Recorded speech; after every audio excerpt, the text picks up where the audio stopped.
straight after we cannot be live. Maybe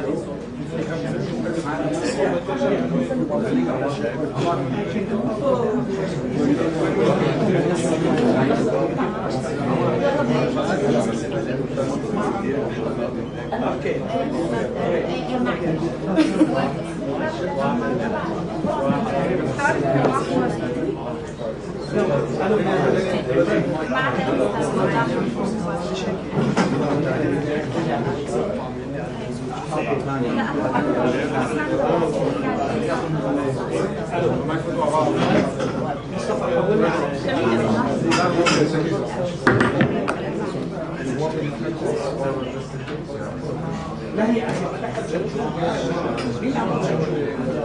مين اللي قال جمهور؟ لا البريسر مش جمهور احكي مع ما صالح حتى يا رجل حولني على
انتوا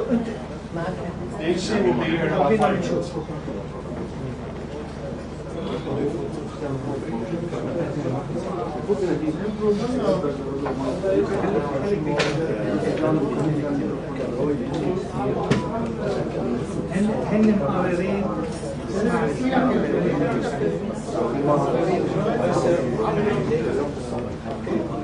وبعدين خليني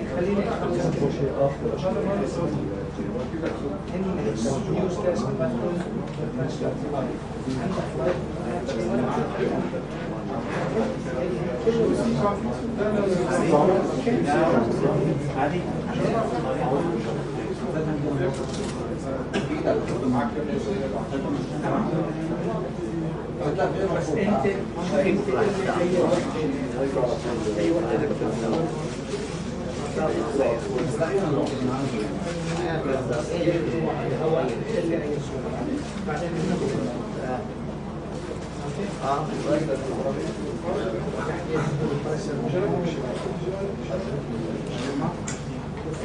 وفيك تقول له انه البرشا هو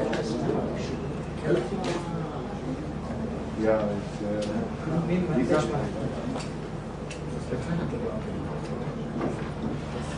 قل لهم هلا انت عم تقبل سوري والله عم يشتغل بس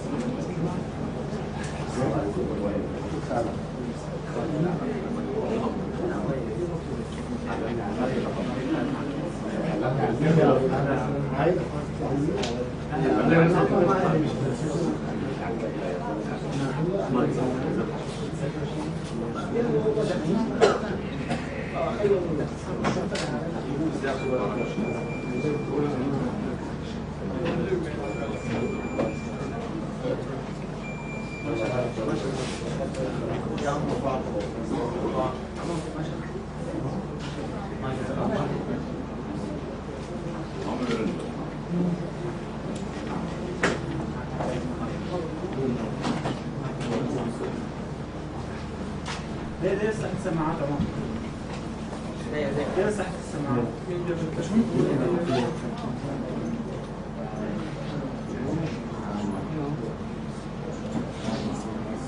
الو الو الو الو الو الو الو الو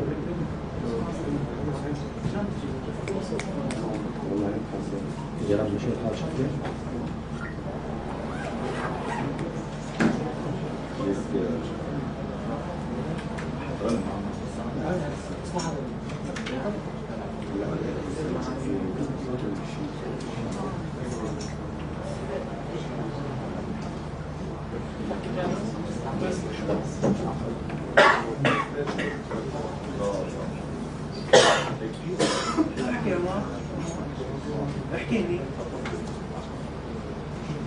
الو الو الو الو الو الو الو تمام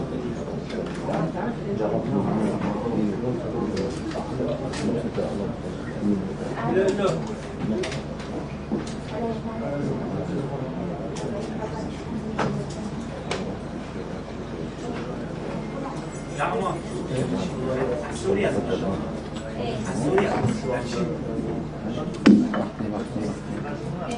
تمام استنى في واحدة اللي وانا جاء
ممكن بس المايكات تكون اوطى شويه ما تكون كميتها عاليه. ايه على نفس المدى تقريبا ما تكون عاليه. قصدك هذا؟ لا هذا لهون للترانسليشن بس هذا شويه صغيره صح؟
الو الو ما في صوت ابدا.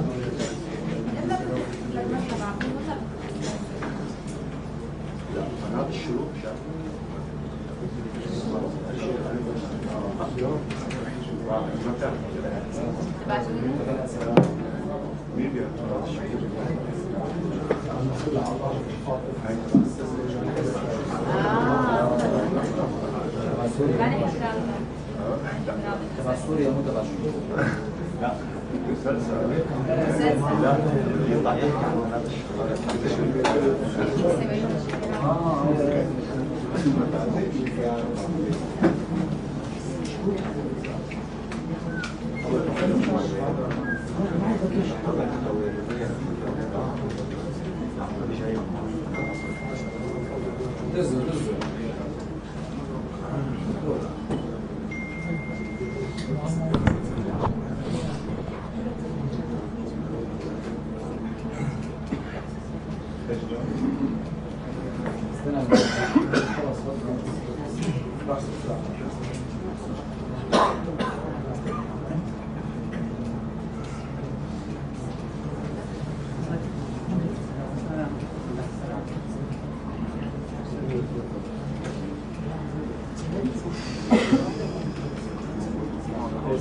تيست 1 1 2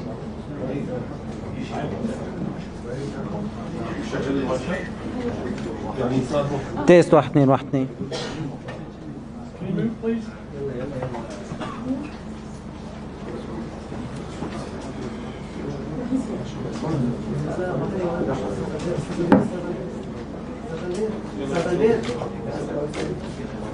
مساء الخير. And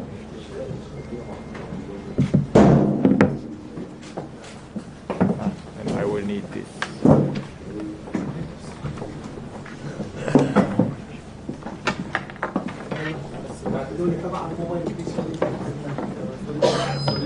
Okay.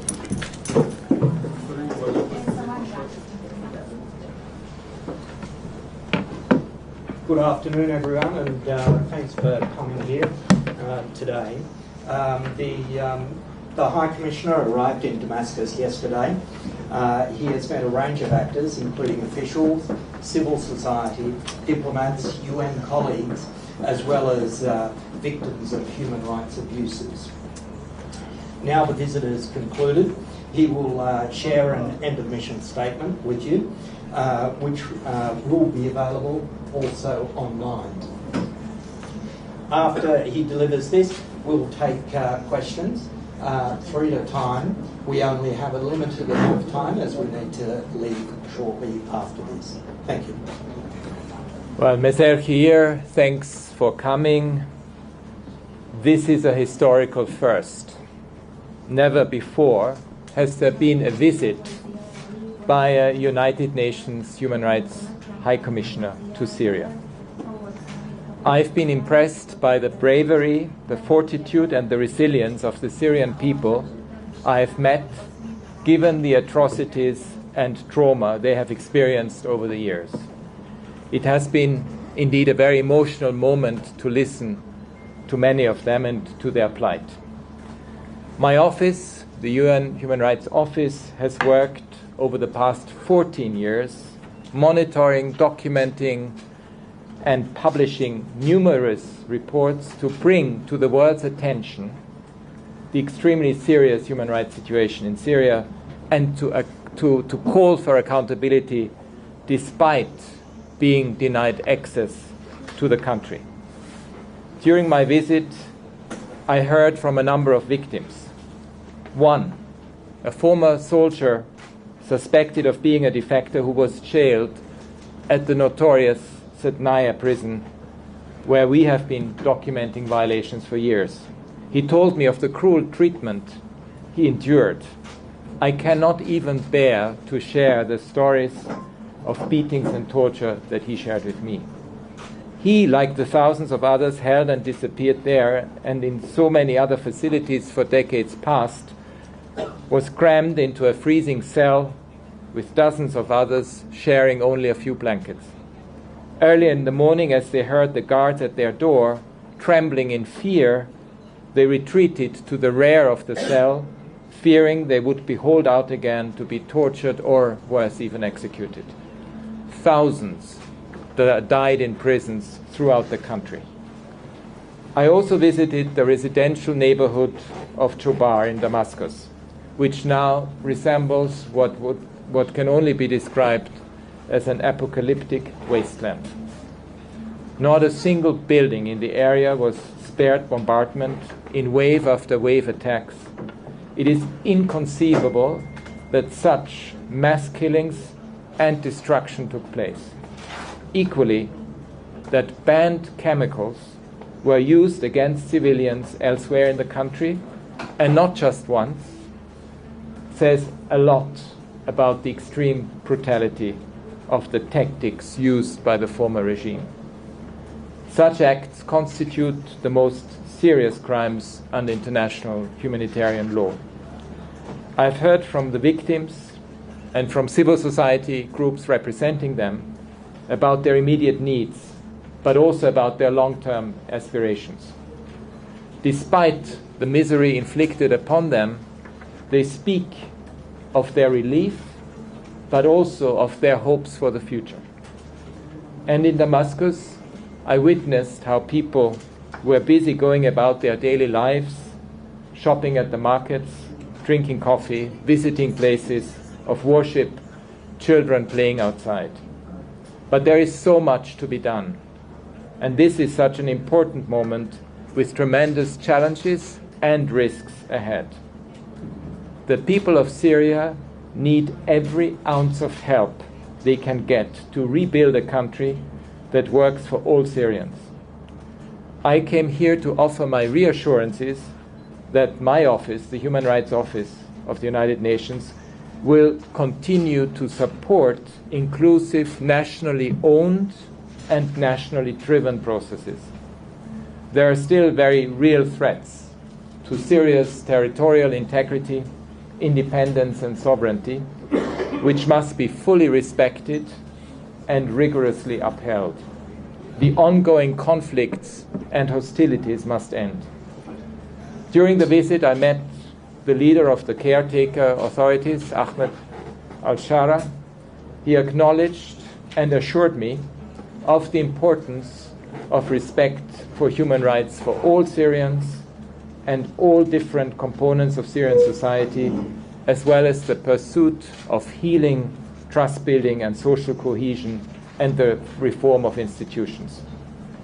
We discussed the opportunities and challenges awaiting this new Syria.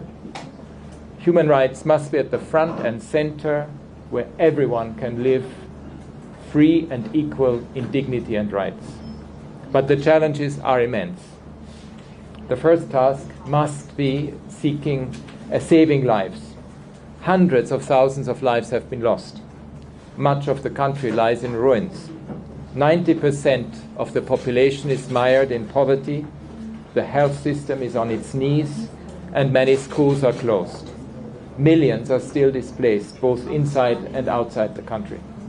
The rights to food, health, education, and housing are fundamental human rights, and there must be prompt, collective, and concerted efforts to guarantee them. As the international community considers the issue of sanctions, it will be critical to bear in mind the impact that sanctions have on the lives of the Syrian people. I therefore call for an urgent reconsideration of sectoral sanctions with a view to lifting them. To move forward, it is critical to address the past wrongs that have been committed by all actors in Syria over the past 5 decades.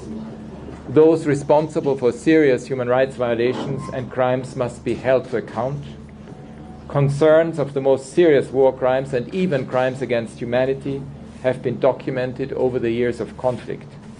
The enforced disappearances, the torture, the use of chemical weapons, among other atrocity crimes, must be fully investigated. And then justice must be served, fairly and impartially. I've heard repeatedly from Syrians themselves that this is what they want. The extent of the atrocity crimes truly beggars belief.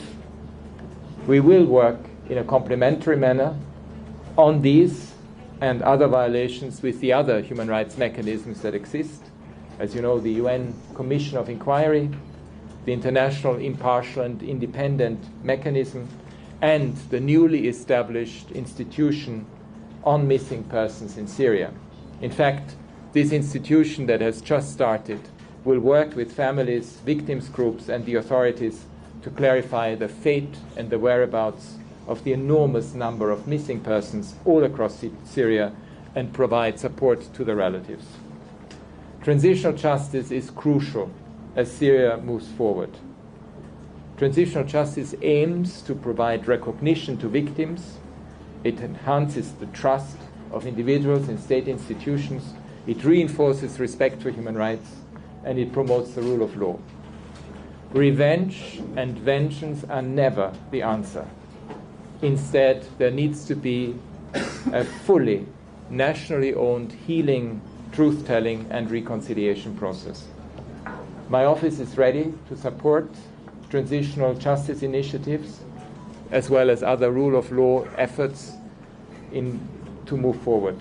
We know that such processes have repeatedly demonstrated that they can help address grievances and divisions with a strong focus on the plight of victims. Women and girls face significant disparities in the country. If one looks at the data, it's clear that gender inequalities have further limited access to healthcare, to education, and safe housing.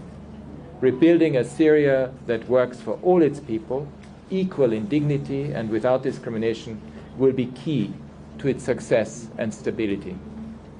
My office envisages to continue its work on patterns affecting housing, land and property rights, particularly on how practices of demographic engineering have been infringing access for Syrians, particularly returnees and internally displaced people, to such basic rights. We have had a dedicated Syria team since 2013, operating from outside of the country due to the previous regime's refusal to allow us to work in Syria. Just 3 weeks ago, my colleagues were able to enter the country for the first time, and now we look forward to supporting Syrians, to supporting human rights of Syrians inside the country. It is really a seminal moment for Syria after decades of repression. My most fervent hope is for all Syrians to be able to thrive together, regardless of gender, religion, ethnicity, and to build a common future. Shukran. Mr. Türk, you have One minute, please. So you will So we'll moderate. take 3 questions at a time. You may ask the Salam from Al Jazeera. You've met the new administration and you have spoken of the importance of transitional justice. We've been around the country. They might have some expertise, but what do they need, especially investigating the mass graves and the mass detention places? They would need the right technology and the right expertise to help them. Have the new administration spoke to you for help or asked from the UN this help in this aspect, and are you willing to provide this help for the new administration? Thank you. Thank you. Next question.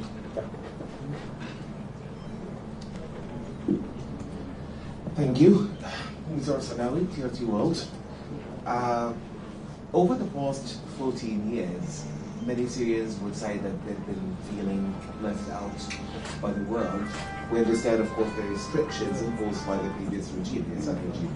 Now, my question is that, given the dire humanitarian crisis here across the country, what are the actual steps and measures you're starting to take to help people, especially in areas where there is limited or no international assistance? And one more thing about refugees, because we understand that millions of Syrians are still displaced, whether outside the country or internally. So are there actual measures to help these people rebuild or return to their homes, the things that they once called them home? Thank you.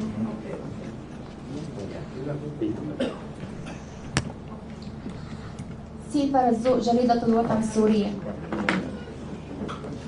سيلفا رزوق جريدة الوطن السورية. تحدثتم عن تحديات الآن تواجه النساء السوريات.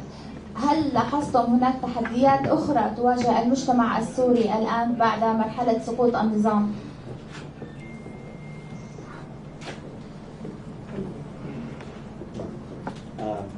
That's our 3 Yeah. questions. Thank you. Look, it is absolutely important in this transition phase to ensure that mass grave sites, documents, all possible evidence for atrocity crimes, for serious human rights violations are preserved. That's of the utmost importance. And it is clear that both my office, but also the other mechanisms that I have just mentioned, the IIIM, the independent institution that has been investigating crimes for the last couple of years, as well as the Commission inquiry, are able to do their job because they will want to work with the transition authorities precisely to do that. And that is going to be very important. And in my meetings with the leader of the caretaker authorities, we had agreed that we would indeed make sure that we have a work plan that will include transitional justice issues, and that we are able to re-establish ourselves in this country after such a long absence. And that's absolutely critical, and I'm very much looking forward to that. I think in the past, one of the big issues for my humanitarian colleagues in the UN was that there was an incredible amount of red tape to their humanitarian activities. As you know, the UN has been present inside the country for a long time, and I know from my humanitarian colleagues how often it took them 2 weeks to get authorizations. They needed to notify, sometimes deconfliction didn't work, all the nuts and bolts of humanitarian action. And today, you just can go wherever you want, and you are able to deliver. And I think that the big issue now is to make sure that we get the donor support that is needed for the humanitarian agencies to be able to have access everywhere, to be able to provide support, to be able to deliver on food. We have just had a high-level visit, including from the World Food Program, for example, and that's of the utmost importance. The work of my office is a bit different. We are not part of the humanitarian side. Our work is to ensure, and we have been doing this, as I mentioned during my remarks, our task has always been to bring to the world's attention the massive human rights violations that have occurred in this country for not just the last 14 years, but in particular the last almost 14 years, but even before that. On refugees, I mean, when it comes to refugee return, there are very clear principles. They need to be voluntary. It has to be based on voluntariness. It has to be based on a free and informed decision by people of whether or not they are able to go back. And it has to be managed in such a way that indeed early recovery can set in so that people are able to reestablish themselves. This is going to be a huge process. It will have to be managed both internally and externally, and it will depend very often also on people being able to have access to basic services. So from my own experience, I know that this can take some time, but it is absolutely clear that those Syrians who live outside, who want to return, who want to exercise their right to return, they should be able to do so. And the conditions for that need to be provided. So the challenge is, you know, I've had a chance now to meet with quite a lot of Syrians and civil society actors, former human rights defenders. Some of them have come back. I felt a sense of relief, but also the need to work through the traumas of the past. And one aspect that was very clear to me was the need to find missing persons, to bring closure to the plight of missing people, but also to deal with the trauma of what people have gone through when they had been detained, for example, often under the most abominable circumstances. So there are huge challenges of healing, as I said, of inclusiveness, of bringing the society together, of social cohesion, and of national reconciliation. Next. هذه تعطين تلفزيون سوري. كنت تتحدث عن بأن هناك العديد من المشاريع سوف تعودون أو تنشطونها بشكل أكبر بعد دخولكم يعني إلى سوريا. هل سيكون هناك شكل آخر للتدخل؟ نحن نعلم بأن هناك كان شكل التدخل هو إسعافي مؤقت تقديم الغذاء. هل سيكون هناك مشاركات على مستوى إعادة أو تأهيل البنى التحتية؟ وأيضا تحدثت عن العقوبات. هل سوف يعني نشهد دور بالمساهمة بموضوع رفع العقوبات عن سوريا؟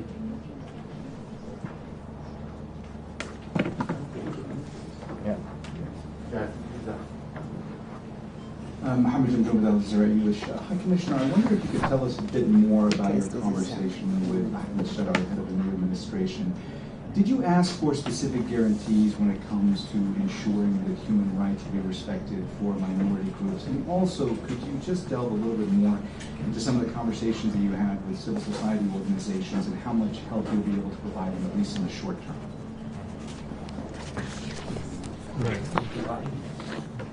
Hi, thank you, Lisa Golden from AFP. Did you raise or have the authorities expressed any openness to the idea of ratifying the International Criminal Court statute so that the perpetrators can be held to account there? Yeah. So on the question of rehabilitation, I mean, obviously, if you look at the data, including destruction of schools, health facilities, as I mentioned, people below poverty line, there is a huge need to ensure that the economic and social, the access to basic services, the economic and social situation improves rapidly and very fast. And which is why I mentioned also in my statement the issue of sanctions. Because sectoral sanctions have had a negative impact on the enjoyment of rights of people, and the lifting of these sanctions should really be considered very actively. And I've said it publicly, I will continue making strong advocacy for that. On the issue of, what was the other one? Yeah, on the issue of my conversations, well, obviously we discussed inclusivity and the importance of inclusivity, not least benefiting from the richness of the society. It's clear that society and the social cohesion within the country can only be guaranteed if indeed each and every part of that society is able to get on with their lives. And that includes each and every segment of the society. And indeed, we heard some very positive statements from the leadership in that regard. Of course, a lot now depends on how it's happening on the ground, and there's a lot of work to be done. It's a very fragile transition period, but it will be absolutely critical to support the effort to build a new Syria that overcomes the legacies of the past, including the divide and rule tactics of the past regime.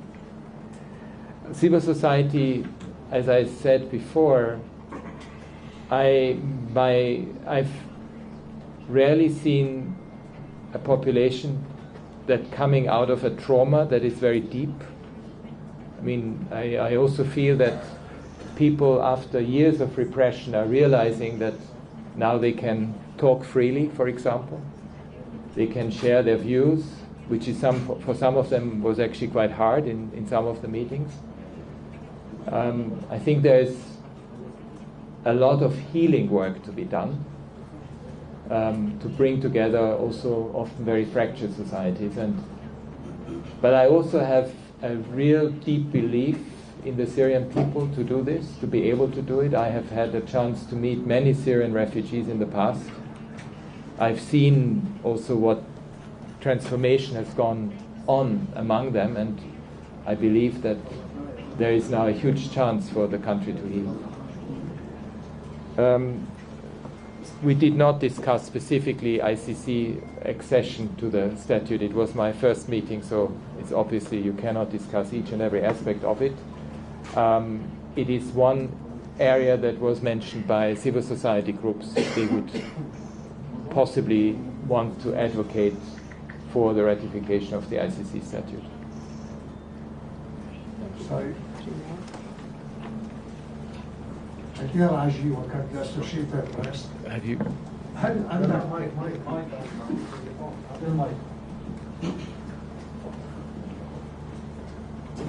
كثير عجيب وكان يستشير الرئيس.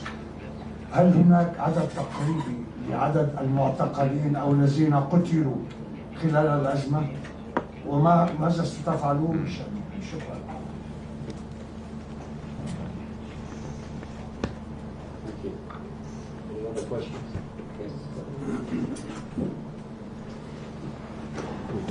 مرحبا، أحمد غنام موفد التلفزيون العربي لدمشق.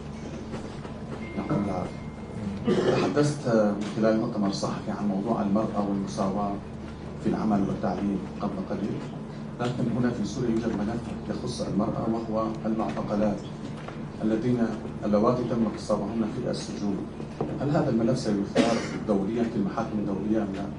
طبعا مع إشارة أن هناك الكثير من أحاديث السوريين أن النساء الذين اللواتي تم اغتصابهن ليس لجريمة سياسية إنما فقط لدرجة قرابة مع شخص يكون معارض أو مخالف للنظام السابق.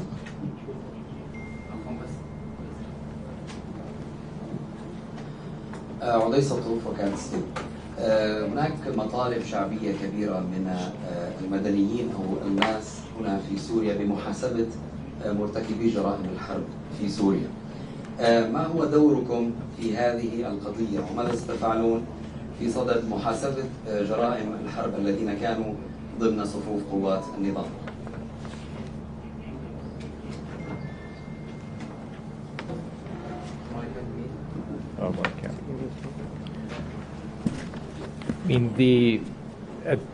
When it comes to the exact numbers of people who died and were killed, we have, of course, different figures that were provided, including by Syrian civil society organizations, but we don't have the exact figure. And I think this is part of the work that needs to be done, especially once we see how this new institution for missing persons works out. Hopefully it will give us more clarity to the numbers, but we do not at this point in time have the precise number. But it's important that it's being done. It's part of the transitional justice process that I mentioned before. Look, sexual violence, you have probably seen a number of reports that my office, but also the other human rights mechanisms have actually published over the last couple of years. It's been one of these horrific aspects of the conflict. There needs to be a very strong focus on survivors and healing of survivors. And even in one of the sessions that I had even here, I really admire the courage of those who speak about it. And I can see there is a strong willingness to not only bring it more out in the open, but also to make sure that those who were perpetrators, are called to account. When it comes to the broader issue of accountability,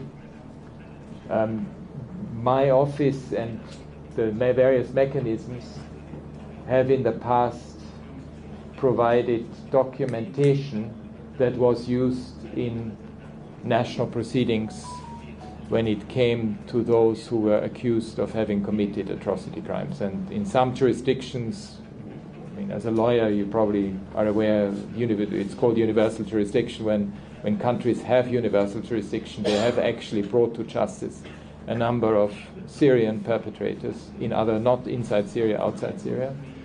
And a lot of the documentation that came from my office, but also from the other institutions that I mentioned, were part of the proceedings. And it is now, of course, very important in the current context, as I said before, to preserve the evidence and to ensure that all the documents are kept, so that if there is a transitional justice process that works, including accountability mechanisms, that they are actually able to do its part. But transitional justice is not just accountability. It is also healing, memorialization, and truth-telling. That's equally important, and it has to have a very strong nationally owned character, because if it's not nationally owned and if it's not centered on the victims themselves and the survivors, we know from experience that it can fail.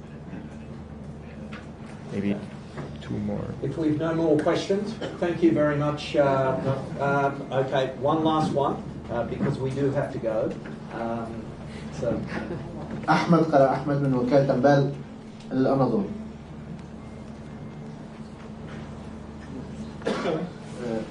يقولون كثيرون أن يجب أن تكون هناك محاسبة للجرائم ضد الإنسانية المرتكبة في سوريا.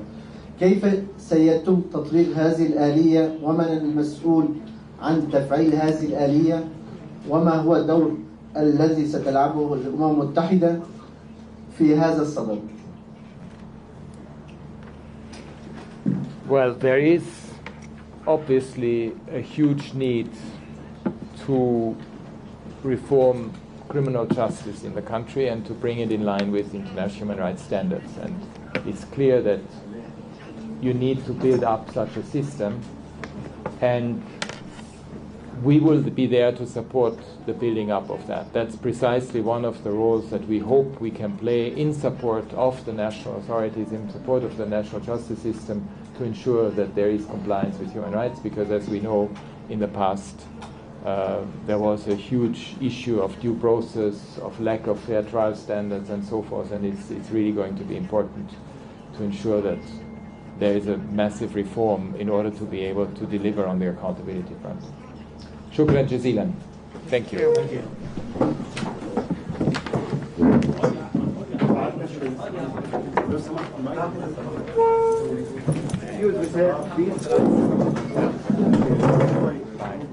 Thank you. Bye-bye. Bye-bye.